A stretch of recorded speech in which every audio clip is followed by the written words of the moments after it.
Okay, let's talk about what lies ahead for Trudeau and Canada with our expert guest now. Ajay Bisaria joins us, former Indian High Commissioner to Canada. Good evening to you, Ambassador Bisaria. What do you make of what's happening in Canada and with Justin Trudeau? And it just seems that he's barely hanging on to his chair just because it seems that he perhaps feels that he's still got some unfinished business. Well, as your report said rightly, that Trudeau is probably having his worst week in politics this week.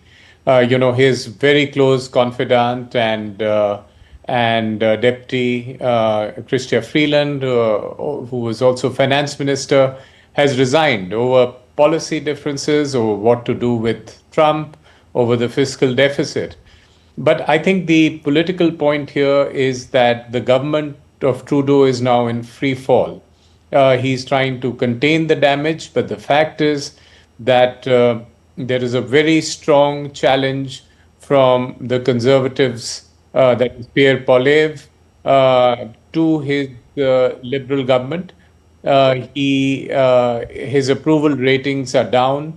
He faces a rebellion within his own Liberal establishment.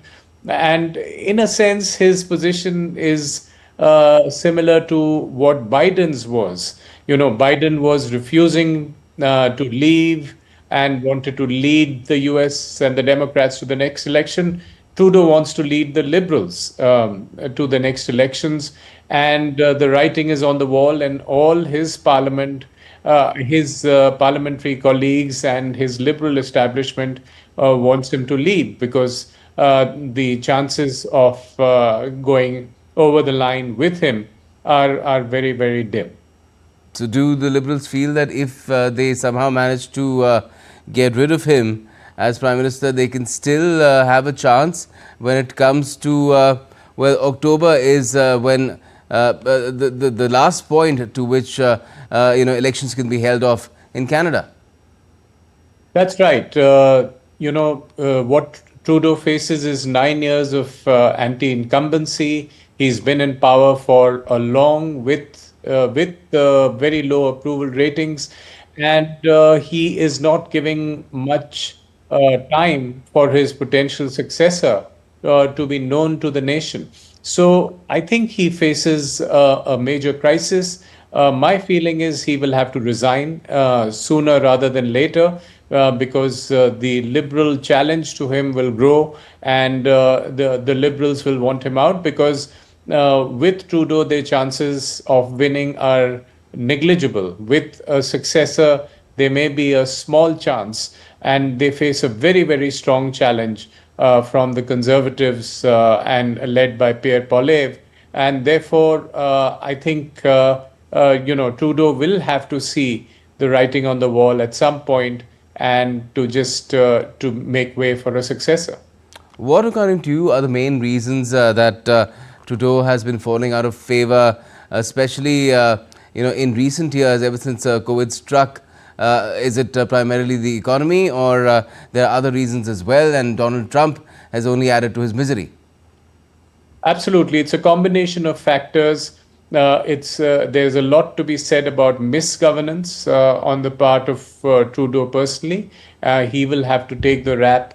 And as Chrystia Freeland, the finance minister, pointed out in her resignation letter, that he's given to costly political gimmicks rather than real economic measures. Gimmicks like giving out checks and doles and so on. Whereas there is a serious fiscal deficit to take care of. And I think because of this, there is also a factor of Jagmeet Singh, who's the leader of the third largest party, the NDP, which has given outside support to Trudeau's minority government. And what Jagmeet Singh has asked for is Trudeau's resignation, but he is still not willing to vote in a no confidence motion which would bring down the government and bring up the elections. So I think at some point this whole house of cards will collapse, and there may be early elections next year. But Trudeau will have to realize the folly for himself, for his party, and for Canada of hanging on to power a little too long. And where does that leave the 40 million people of Canada? Because right now, of course, they are facing economic hardships, but things might worsen if it stays the way things stand right now, with Donald Trump threatening that he will raise tariffs, 25% tariffs on all Canadian imports, and Canada exports 75% of exports go to the US. Absolutely. The US is the most critical partner for Canada. It's the southern neighbor. It's also its strongest ally historically. And to face that challenge from the US, Canada needs a strong and coherent government, which Trudeau is unable to provide. So I think that is a huge challenge which Canadians are conscious of. They feel they should get a strong government sooner rather than later.